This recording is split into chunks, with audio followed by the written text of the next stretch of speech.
Seigneur vous garde, que le Seigneur vous bénisse abondamment, que le Seigneur vous donne toutes les bénédictions. C'est ce que le Seigneur nous dit dans sa parole. Le Seigneur il dit bénissez, pardonnez aux hommes.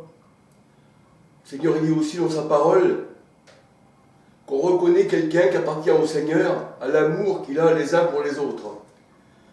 Ce n'est pas une croix autour du cou qui fait de nous des chrétiens. Les nazis aussi avaient une croix autour du cou. Ce n'est pas un objet qui fait de nous des chrétiens, mais c'est notre cœur. Quand notre cœur est circoncis de la main de Christ, Colossiens 2:11, eh bien, nous avons reçu la nouvelle naissance. Nous sommes des hommes et des femmes nouvelles. C'est ce que nous dit la parole du Seigneur. Et c'est bien pour ça que je veux parler aujourd'hui encore du Seigneur. Je voudrais vous parler aujourd'hui, eh bien, de l'homme de bon sens et de l'homme de mauvais sens. Quand je dis l'homme, bien sûr, c'est l'homme et la femme. D'abord, je vous dis un petit bonjour, que le Seigneur vous garde, que le Seigneur illumine, eh bien, les yeux de votre cœur. Alors, on va se laisser guider par la parole du Seigneur, parce que c'est sa parole qui compte, alléluia. C'est sa parole qui nous instruit. Et si on ne connaît pas la parole du Seigneur, si on ne connaît pas sa parole qui est spirituelle, parce que la parole de Dieu est spirituelle, Christ est la manne cachée. Christ est caché dans les Saintes Écritures, et il parle tantôt d'une manière et tantôt d'une autre, et la parole de Dieu nous dit que l'homme n'y prend pas garde. Pourquoi, si on n'y prend pas garde, eh bien ça veut dire qu'on n'est pas instruit du Seigneur. Mais on prend garde à la parole de Dieu, alléluia. Alors aujourd'hui, j'aurais voulu parler de l'homme de bon sens et l'homme de mauvais sens. Vous savez, un fou, eh bien, il fera des choses selon sa pensée. Et nous voyons qu'il y a des fous qui ont un certain degré de folie. Il y a des fous, on peut dire, qui sont dehors, qui ne sont pas dans des asiles psychiatriques. Et les plus fous, eh bien, on les met dans des asiles psychiatriques parce que ce sont des fous furieux. Et un fou, vraiment un fou, eh bien, pour aller le faire aller dans une direction, c'est-à-dire Paris, eh bien, il pourrait aussi bien prendre, lui, ce fou, eh bien, la route, eh bien, on va dire, opposée. Il pourrait aussi bien faire le tour de la planète pour aller à Paris, voyez-vous. Alors que, de l'endroit où il se trouve, Paris n'est pas loin. Donc on peut dire que le fou, lui, il est insensé. Il croit aussi des choses selon sa pensée, le fou. Et il ne faut pas trop l'exciter, le fou, parce qu'il peut devenir fou furieux. Et quand il est fou furieux, alors là, c'est plus pareil, hein, on dit qu'il est furieux.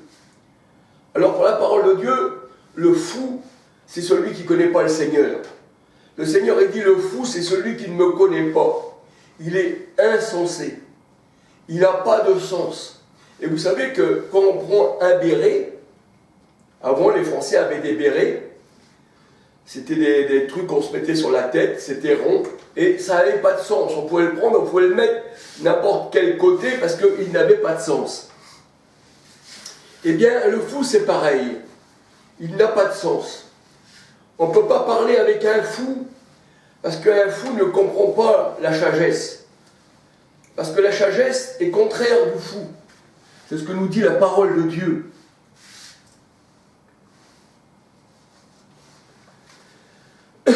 Et la parole de Dieu nous dit que le bon sens se trouve, eh bien, en Christ. Le bon sens se trouve en Christ. Mais que le monde, lui, avec toute sa sagesse, n'a pas connu le Seigneur. Le monde, dans toute sa sagesse, n'a pas connu Christ. La parole de Dieu nous dit que le monde entier est sous la puissance du mauvais, de l'homme mauvais. 1 Jean 5, 19, 20. 1 Corinthiens, verset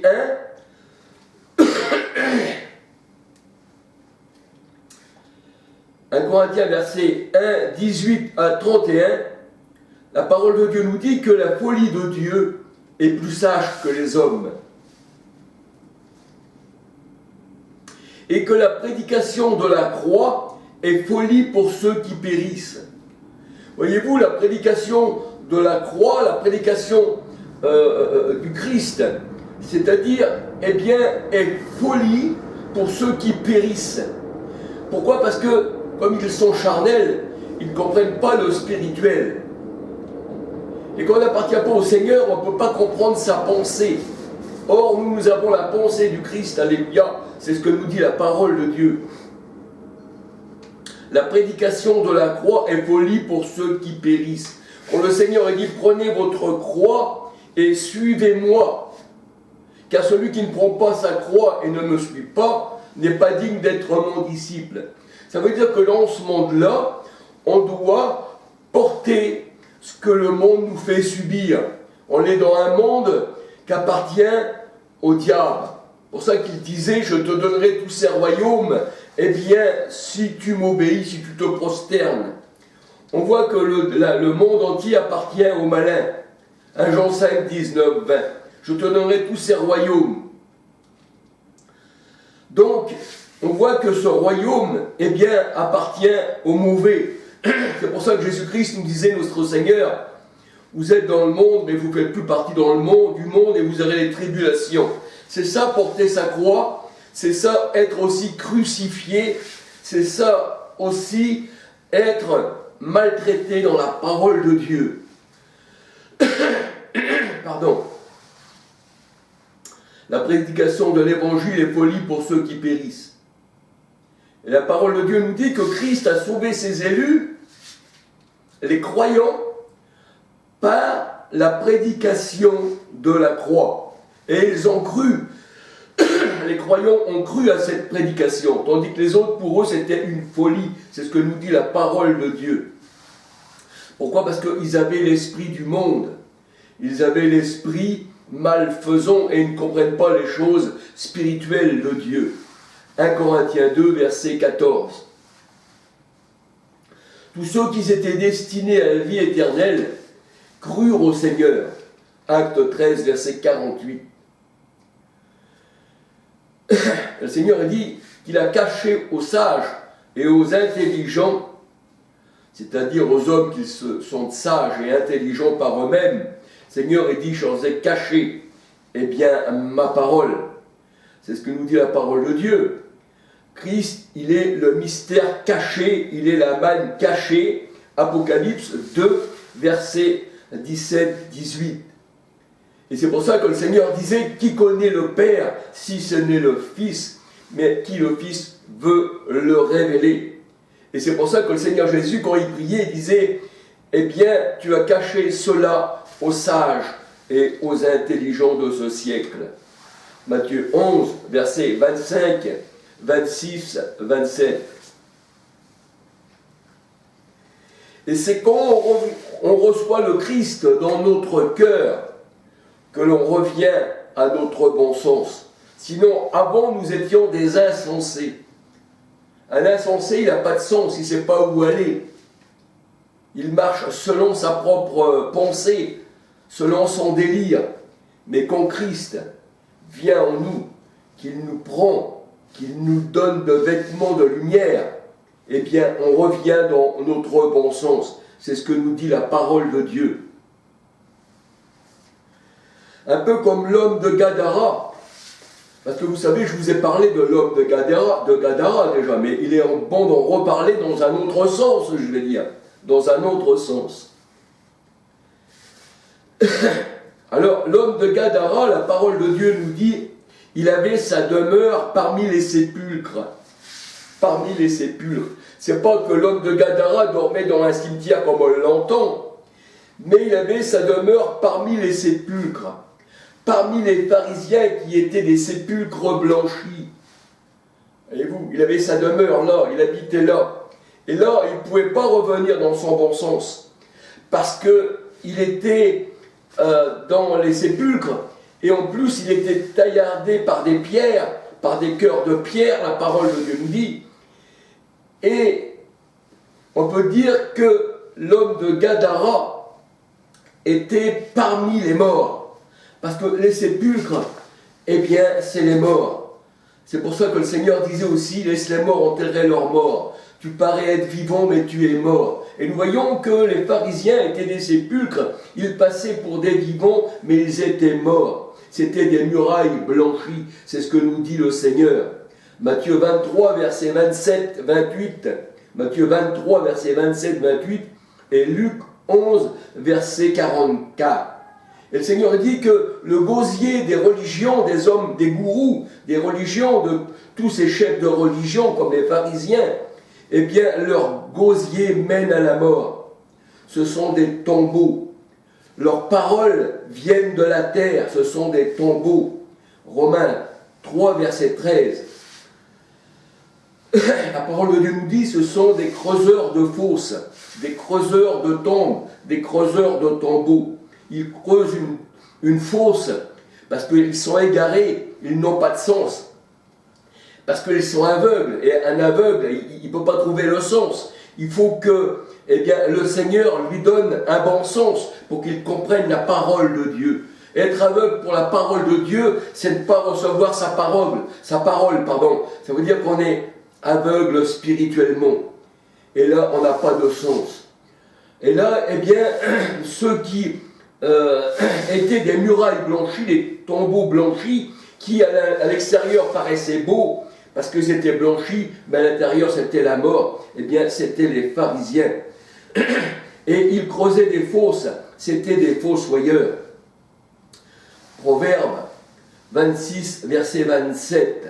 C'est pour ça que le Seigneur dit égarés eux-mêmes, ils en égarent d'autres. Et celui qui creuse une fosse, il tombera avec celui-même, eh bien, qu'il a égaré. Parce que égarés eux-mêmes, ils en égarent d'autres et ils tombent tous dans la même fosse. C'est ce que nous dit la parole de Dieu. Ces gens-là, eh bien, ce sont des fossoyeurs. Les religions, eh bien, leurs gourous, ce sont des fossoyeurs. Et le Seigneur dit, celui qui roule la pierre pour la mettre sur la fosse, eh bien, la pierre reviendra sur celui qui la roule. Pourquoi? Parce que les fossoyeurs, ces gourous, ceux qui vous mettent dans l'abîme, qui creusent une fosse pour que vous soyez enterrés, bien ensuite ils mettent une pierre dessus. Et Christ, quand il est venu, lui, il a ôté la pierre des tombeaux, afin que les morts ressuscitent, afin que les morts entendent la voix du bon berger, c'est ce que nous dit la parole de Dieu. Alors la pierre revient sur celui qui la roule.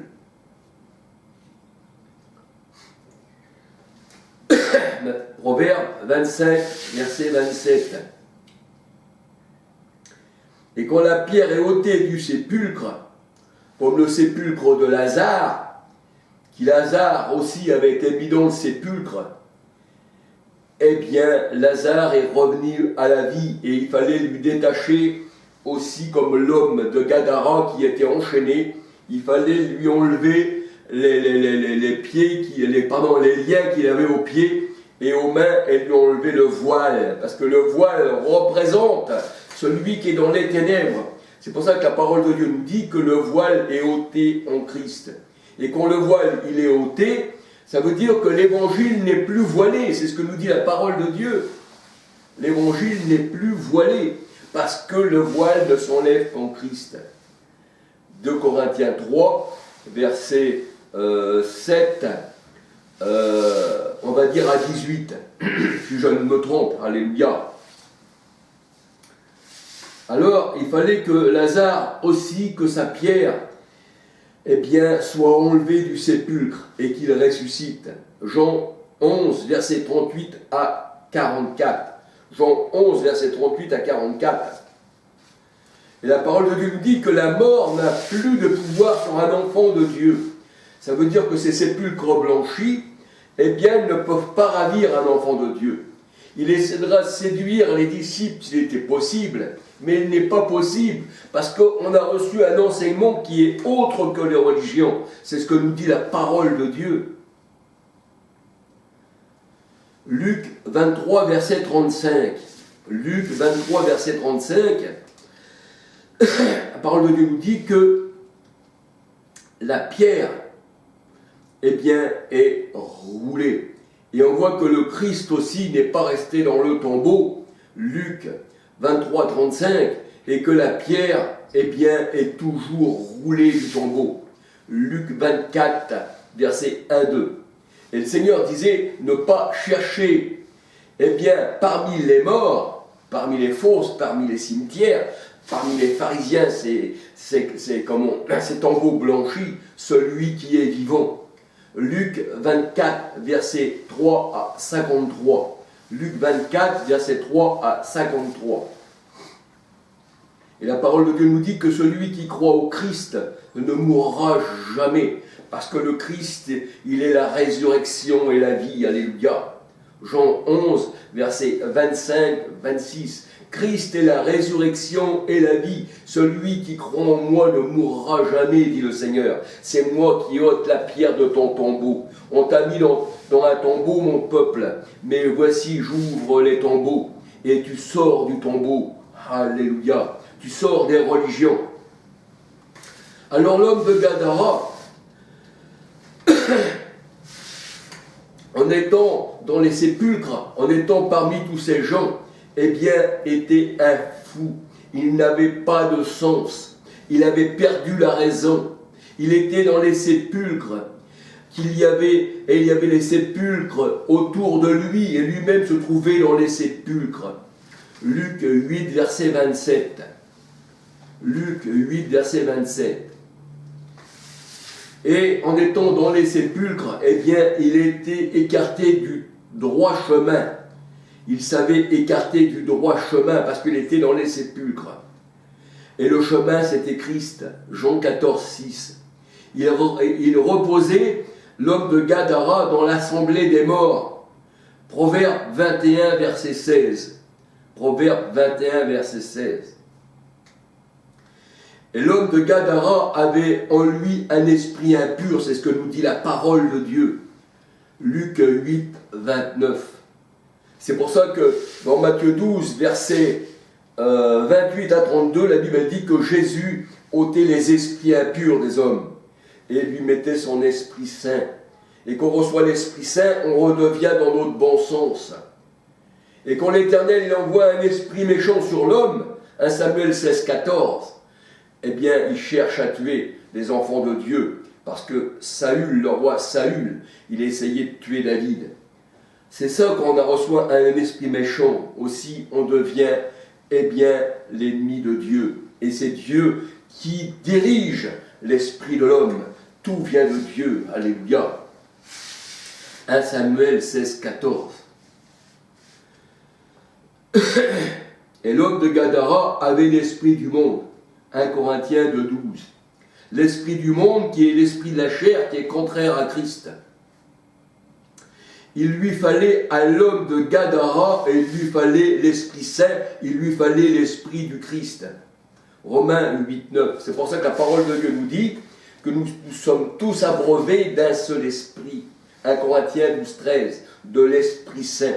Et quand on parle par l'Esprit Saint, ce n'est plus vous qui parlez, mais c'est poussé par l'Esprit de Dieu que les hommes ont parlé de la part de Dieu. C'est poussé par Christ en nous, qui est l'Esprit. Romains 8, 9. Apocalypse 2, 7 à 18. Voici ce que dit l'Esprit, voici ce que dit le Fils de Dieu. Donc on dit que l'Esprit c'est Christ, alléluia, et il parle en nous. 2 Corinthiens 13, 4, 5, 6. Il est en nous, parce que sans lui, on ne peut rien faire. Et nous avons la pensée de Christ. 1 Corinthiens 2, 16. Pour ne plus être un adversaire. Parce que quand on n'a pas la pensée de Christ, on devient un Satan. Parce que nos pensées font de nous des Satans. C'est ce que nous dit la parole de Dieu. Parce que le mot Satan veut dire simplement adversaire, ennemi de Dieu, comme le mot diable. Ça veut dire exactement pareil. Matthieu 16, versets 21 à 23. Ésaïe 65, verset 2. Ésaïe 65, verset 2, Matthieu 16, versets 21 à 23, Ésaïe 65, verset 2. Nos pensées font de nous des adversaires de Dieu. C'est pour ça que la parole de Dieu, elle dit qu'autrefois nous étions ennemis de Dieu par nos pensées. Or maintenant nous avons la pensée de Christ, l'esprit du Christ. 1 Corinthiens 2,16. L'homme de Gadara vivait dans les sépulcres. Cela signifie qu'il était entouré des gens du monde, qu'il était entouré des religions, il était entouré de gardiens qui gardaient les cochons. Et quelqu'un qui garde les cochons, un cochon dans la parole de Dieu, c'est pour ça que le Seigneur a dit ne donnez pas vos perles aux cochons, car ils vont se retourner et vous dévorer. Et le Seigneur, il compare l'homme comme un cochon, parce qu'il dit que le cochon lavé est retourné se vautrer dans son vomi. Et ces hommes-là, eh bien, qui gardent les cochons, eh bien, sont considérés comme des sépulcres, des cimetières. Luc 8, verset 27. C'est ce que nous dit la parole de Dieu. Et l'Égypte, dans la parole de Dieu, nous dit que c'est Jérusalem selon la chair. Apocalypse 11, 8, Galates 4, 21 à 31. Les Juifs selon la chair, 1 Corinthiens 10, 18. C'était des cochons, ils étaient charnels, ils mangent n'importe quoi. Un cochon, il mange des ordures, il mange n'importe quoi. Et le Seigneur il dit que leurs sépulcres sont au milieu d'eux. Ézéchiel 32, versets 17 à 32. Et les sépulcres, c'est les hommes. C'est pour ça que le Seigneur il les appelait les sépulcres blanchis.